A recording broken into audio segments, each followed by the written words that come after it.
Donc ça, c'est le match-up individuel de base, hein, comme d'habitude. Donc Towns sur Jokic. Vous voyez ici encore, hein, on est au tout début du match. Towns sur Jokic et Gobert off-ball ici sur le non-shooter qui est Aaron Gordon, dans le rôle de roamer, de libéraux défensif. Et là, vous voyez que effectivement, aide au panier. Mais ce qui est hyper intéressant ici, c'est quel est le système qui est joué par Mike Malone et par Denver. C'est le classique de Denver, mais pas totalement.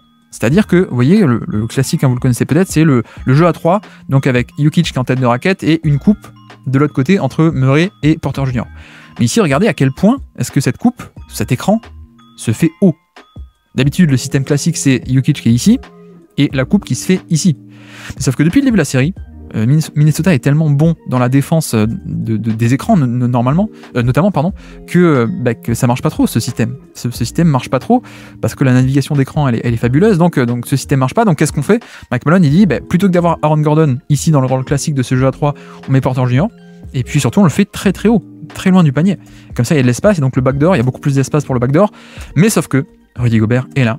Magnifique action de Rudy Gobert qui encore une fois il est dans le corner sur Aaron Gordon ici, et donc il est dans ce rôle de roamer. Il abandonne totalement le mauvais shooter, le shooter moyen si vous voulez, qui est Aaron Gordon. Il le craint pas pour aller protéger le panier.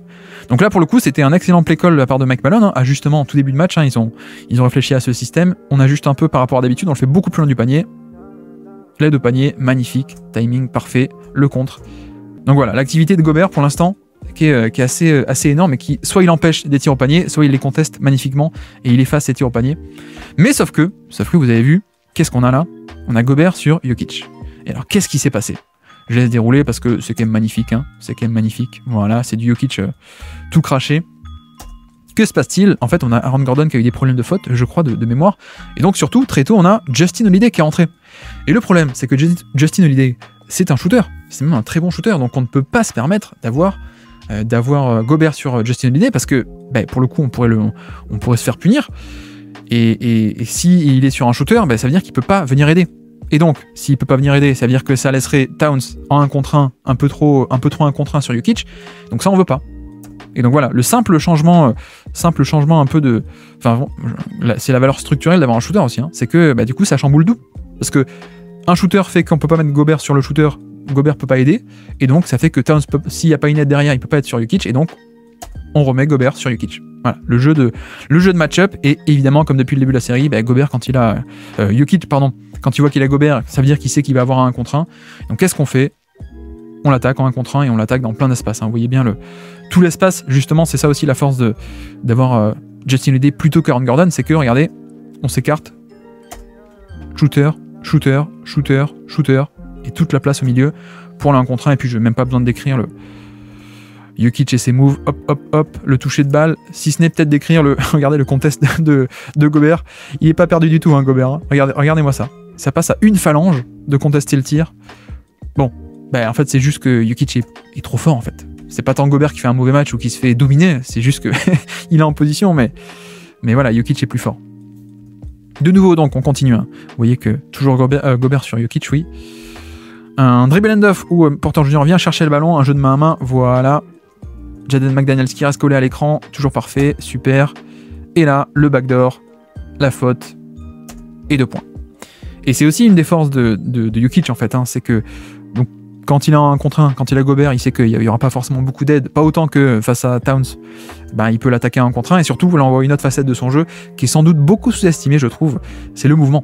Le mouvement, et c'est un truc qu'il a rajouté depuis 2-3 ans, peut-être 3-4 ans maintenant, depuis qu'il a une très bonne condition physique, mais là vous voyez que clairement, qu'est-ce qu'on a? On a Jokic qui est dans le périmètre avec Gobert sur lui, évidemment, et donc le backdoor, le mouvement, le backdoor, et on attaque dans le dos, et c'est vrai que du coup l'aide au panier, elle est pas aussi bonne, hein. C'est Towns qui aide, donc c'est pas Gobert cette fois, donc il vient aider, mais le timing est pas bon, il réagit peut-être une quart de seconde trop tard, il a pas hop, au moment où il y a le backdoor, il regarde pas un Towns, vous voyez, il a une demi-seconde de, ah mince, trop tard, je viens au panier, je mords sur la feinte, et voilà. Et c'est vrai que ça c'est un aspect du jeu qu'on va revoir plus tard dans le match et qu'on voit assez souvent, hein. Il y a beaucoup de jeux en sortie d'écran, de shoot en sortie d'écran pour Jokic maintenant. Il y a aussi beaucoup de backdoor. Et c'est vrai qu'avec cette nouvelle mobilité, il peut prendre un revers des pivots, des gros pivots dans le périmètre. Hop, le backdoor très vite, le mouvement, et je vais au panier facilement. C'est pas un post-up. Towns sur Justin Holiday parce que shooter, on a bien compris. Un petit écran de KCP pour libérer le post-up de Jokic. Voilà, un écran. On arrive au post-up, 1 contre 1. Et là, Jokic face à Gobert en 1 contre 1, qu'est-ce qu'on fait? On sort l'Arsenal, hop, et magnifique. Il n'y a pas grand-chose de plus à dire. Hein. Enfin, en tout cas, au niveau du move, il n'y a pas grand-chose à décrire. Hein. C'est juste, regardez. En fait, il fait une feinte pour... En fait, la force de Jokic aussi au poste bas, c'est qu'il peut tout faire. Et donc, notamment, il peut se tourner, comme on dit, par-dessus l'épaule droite. Donc, de ce côté, il peut shooter en tournant autour de l'épaule droite ou alors autour de l'épaule gauche. Donc là, en l'occurrence, Gobert, il se fait prendre parce que là, sur le petit saut d'appui, là, regardez-le, hop, petit saut d'appui, Gobert sait pas dans quel sens va aller. Donc il pense que ça va aller à droite, regardez, il vient plutôt de ce côté-là, à droite, alors qu'en fait, Jokic part de l'autre côté. Donc c'est vraiment tout le jeu de agilité, nuance, hop, la feinte, et puis le toucher de balle. Parce que ensuite on finit tout ça avec hop, le saut d'appui, si j'arrive à mettre au ralenti, voilà, hop, je dribble, le petit saut d'appui, la feinte, je sais pas de quel côté je vais aller, hop, en un appui, je pose le pied, j'enchaîne le bras roulé, magnifique. Et surtout aussi, oui, à noter, comme je disais, quand on a Gobert sur Jokic, il n'y a pas d'aide. Il n'y a pas d'aide autant que quand on a Towns sur Jokic plus Gobert derrière. Donc voilà, c'est de l'art, il n'y a pas grand chose à dire tactiquement, c'est juste qu'on concède le 1 contre 1 parce qu'on sait que Gobert, c'est quand même pas mal, mais sauf que c'est quand même pas mal, c'est pas assez. C'est pas assez face à Jokic qui peut littéralement battre n'importe qui en 1 contre 1, il le fait assez régulièrement. Un point important de ce match, c'était les pick and roll inversés. Donc qu'est-ce que c'est les pick and roll inversés? C'est le gros qui a le ballon et le petit qui pose l'écran. Voilà, c'est le classique. Et donc là, qu'est-ce qui se passe? Il y a aussi, on a notamment une Varejao. Une Varejao, qu'est-ce que c'est? C'est l'angle de l'écran qui change au dernier moment. Parce que ça vient de Anderson Varejao, évidemment, qui faisait ça beaucoup, donc le nom est resté. Donc là, regardez, Gobert s'attend un écran ici pour partir sur l'extérieur, et en fait, Murray va se mettre de l'autre côté au dernier moment, hop, un écran vers l'intérieur, et donc Jokic peut aller vers l'intérieur, et là le champ est libre, badaboum.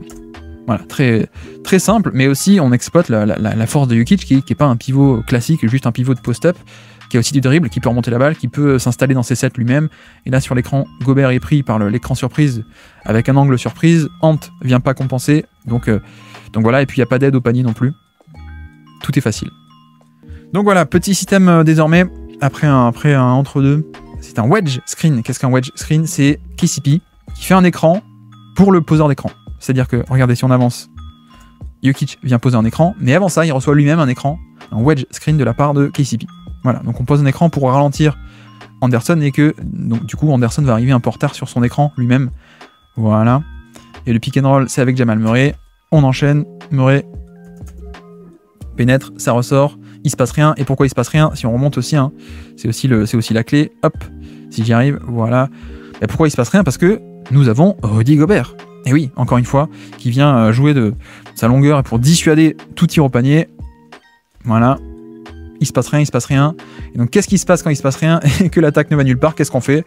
La Jokic, et badaboum, voilà, ça c'est quand même très très démoralisant pour les Nuggets. Je pense que les fans des Lakers connaissent ça. Ça ressort. Voilà, le 1 contre 1. Le 1 contre 1. Le 1 contre 1. Et badaboum. Voilà, c'est quand même génial. Et encore une fois, vous voyez que, bon, on peut apprécier le geste, hein, en soi, l'aspect technique du geste, mais tactiquement, vous voyez aussi que pas de Towns sur le terrain. Et c'est Gobert donc qui était en 1 contre 1. Et, comme toujours, hein, dès qu'on a Gobert sur Jokic, c'est un vrai 1 contre 1. On ne vient pas aider parce qu'on veut pas déclencher tout le système de rotation et de passe. Minnesota a beaucoup aidé, a fait des prises à 2 sur Jokic, mais c'était le match 2 parce que, justement, il n'y avait pas Gobert. Donc là, maintenant, dès qu'on a Gobert sur le terrain en 1 contre 1, il n'y a pas d'aide. On essaie de laisser faire Gobert, sauf que le problème, c'est pas Gobert. Hein. Là, normalement, vous voyez ce move-là. Jokic qui essaie d'aller ligne de fond, Gobert est là. Voilà, contre 99,999% des humains sur Terre. Là, c'est fini. Il y a la longueur, il y a la position au poste bas. Et sauf que non. Sauf que Jokic n'est pas un être humain normal. Donc voilà, toucher de balle, il s'échappe de cette pression et de cette longueur pour scorer tout de même. On enchaîne. Hop. Fin de deuxième mi-temps. Le voici, Jokic qui remonte la balle. Un écran pour un backdoor là, de Jamal Murray. Mais qui est-ce qui vient sauver la possession et aider au panier? C'est Rudy Gobert. Regardez ici le Gobert qui voit que ça fait une passe, backdoor, hop, je vais au panier, et le contest est magnifique. Donc vous voyez, il y a quand même un certain pattern, un certain schéma sur ce match-là pour l'instant, en tout cas sur la première mi-temps qu'on vient de décrypter, c'est face à Jokic, il souffre, mais en même temps, parce que Jokic fait des trucs de malade, hein, en termes de toucher de balle, en termes de move sorti nulle part, et par contre, domination défensive de Gobert sur à peu près tout le reste. sur tout ce qui est protection du panier off-ball, rotation off-ball, même des switches, on a vu, c'est magnifique. Deuxième mi-temps, cette fois-ci, on démarre avec de nouveau, on a Towns sur Jokic. Voilà, le habituel, le classique habituel, le schéma habituel, Towns sur Jokic, plus Gobert loin du ballon qui va abandonner Aaron Gordon. Et là, on va voir exactement le système classique en termes de couverture défensive. Donc Jamal Murray, Jokic, voilà le pick and roll. Que fait Towns? Il ne monte pas sur Jamal Murray, hop, il fait juste un bluff et ensuite il revient sur Jokic. Voilà, vous voyez qu'il bouge pas, il monte pas haut pour contenir Murray, il vient pas faire une prise à deux non plus. Hop, juste, je fais un petit bluff là et puis je reviens, sachant que derrière on a l'aide de Rudy Gobert. Voilà.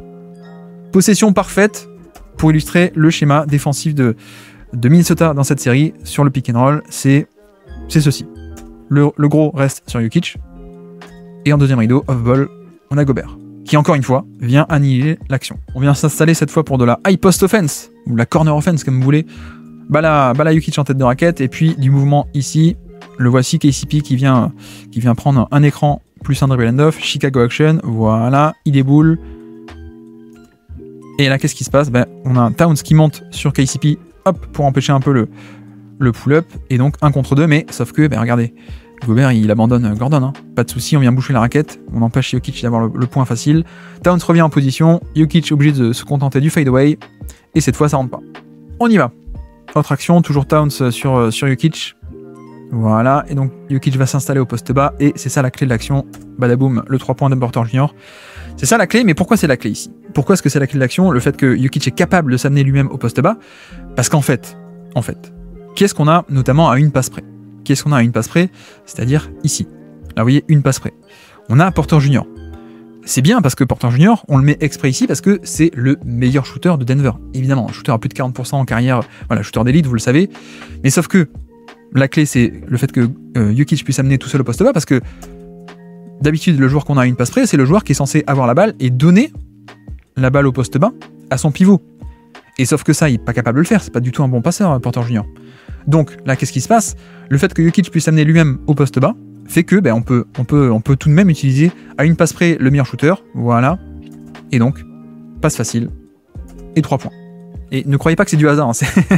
Tout ça c'est calculé, c'est bien calculé de la part de Mike Malone et du coaching staff de Denver. Le voici, Towns toujours sur Jokic.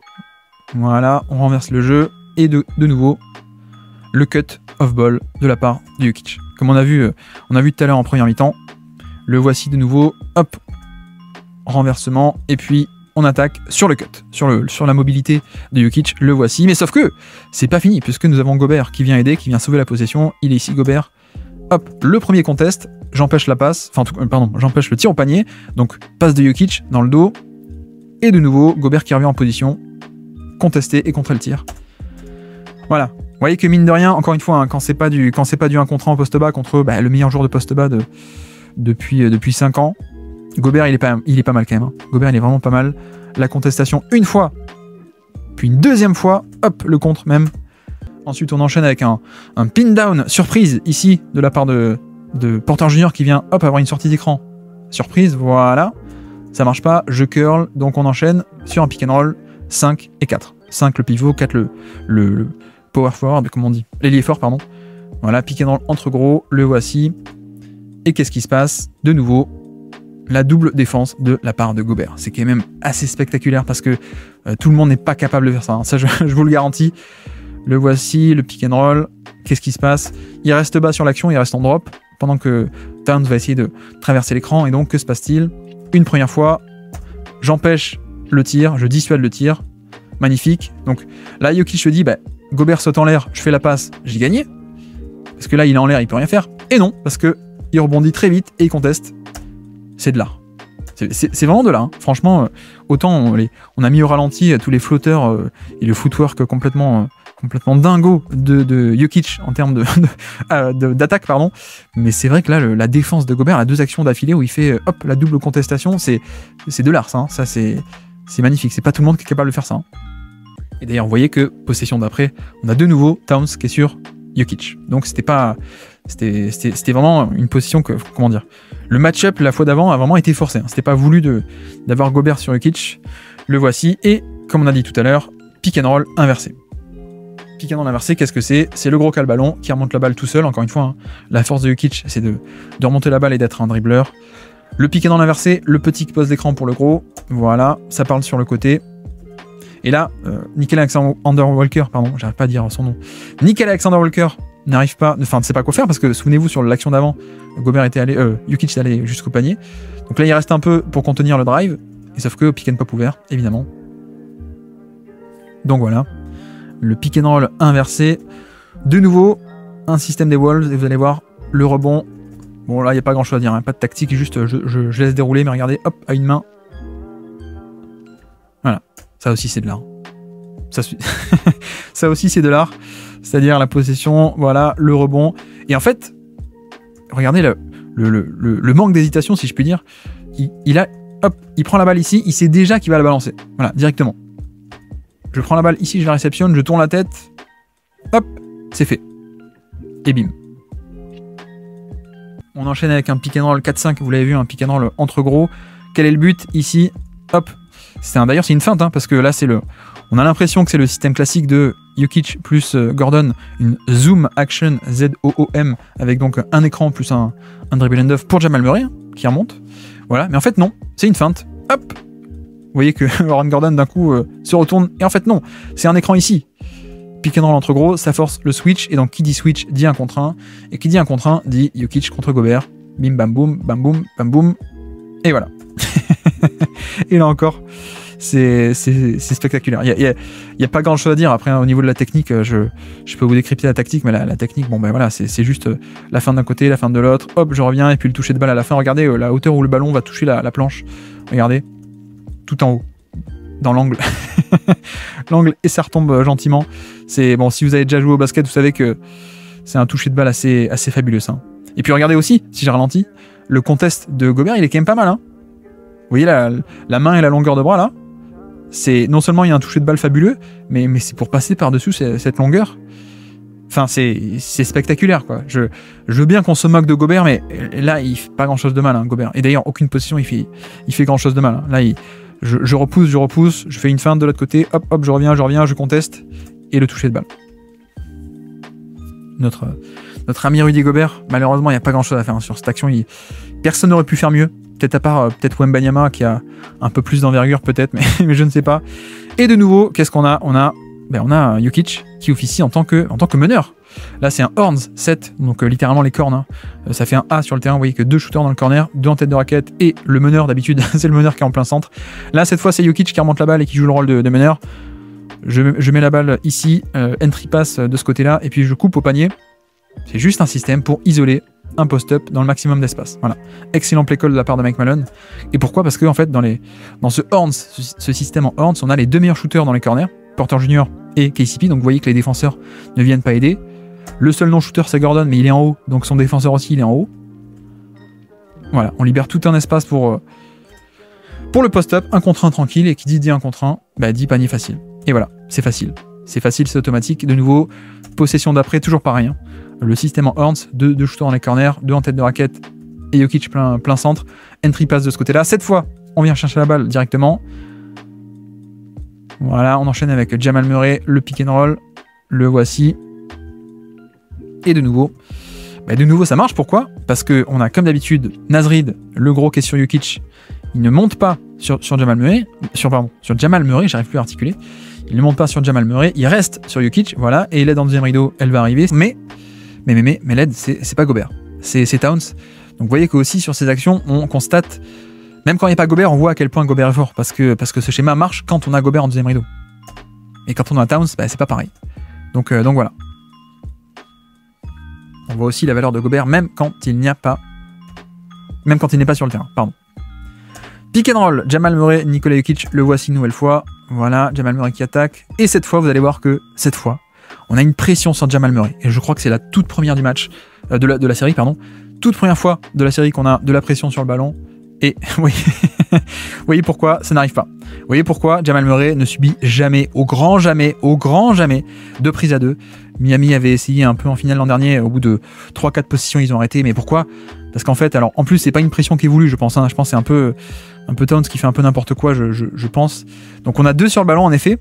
Mais donc, qu'est-ce qu'on a? On a 1, 2, 3, 4 contre 3.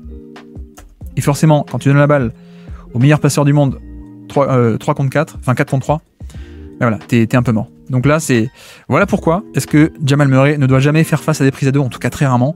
C'est parce que prise à 2, il suffit que Jamal Murray ressorte et il est capable de ressortir. Il ressort très vite par-dessus les défenseurs ici. Hop, balle à Jokic, regardez la vitesse de la prise de décision. Déjà, il sait qui est où sur le terrain. Hop, je rattrape la balle, le coup d'œil juste pour être sûr, voilà. Et la passe, magnifique, de lancer franc. Donc encore un impact de la part de Gobert sur ce match-là et sur cette action. De nouveau, cette fois, qu'est-ce qu'on a? On a en semi-transition, c'est pas totalement une contre-attaque, hein. Vous voyez, c'est plutôt de la semi-transition. Un écran pour le pick and roll entre gros. Cette fois, c'est Gordon qui a la balle et Jokic qui pose l'écran. Donc de facto, un switch. Qui dit switch dit 1 contre 1. Et Jokic en profite pour s'installer au poste bas. Et puis derrière, c'est facile, quoi. On a l'impression que c'est qu'il lance une balle de tennis dans une piscine, non, mais dans un cercle hyper grand. Là, c'est juste, voilà, je m'installe au poste bas, le petit move, tranquille, le toucher de balle. Cette fois, main gauche en plus, hein, vous avez vu. Mais voilà, le petit écran bien placé en semi-transition pour forcer le switch. Et directement après le switch, hop, je m'installe au poste bas. Et je déclenche le move directement, comme ça, pas de prise à 2. C'est facile. C'est facile, et encore une fois, c'est une manière pour Mike Malone de contourner le 1 contre 2, en fait. Parce qu'en début de série, on a essayé d'installer Jokic au poste bas de manière un peu plus lente. Et donc, il devait faire face au fameux 1 contre 2. Donc, Towns qui était sur lui, plus Gobert en deuxième rideau. Là, c'est plein de petits systèmes qui font qu'on arrive à lui donner la position proche du panier, mais pas forcément de manière statique, en fait. On évite le 1 contre 2, on évite l'aide, voilà. Balle au poste bas, un petit move, et puis voilà. Et puis, fin de troisième quart-temps, nous avons Gobert sur Jokic, ici. Le voilà. Et le N1 spectaculaire. Voilà, fin de jeu à 2 avec Ray Jackson cette fois. Fin de piquer dans l'inversé. Donc Gobert commence un peu à pencher pour traverser un écran ici. Et Jokic attaque de l'autre côté. Il refuse l'écran. Donc il prend un revers. Gobert qui pensait devoir aller de ce côté. Il prend un revers. Il attaque. Il a la position. Petit contact. N1. Et on met le tir évidemment.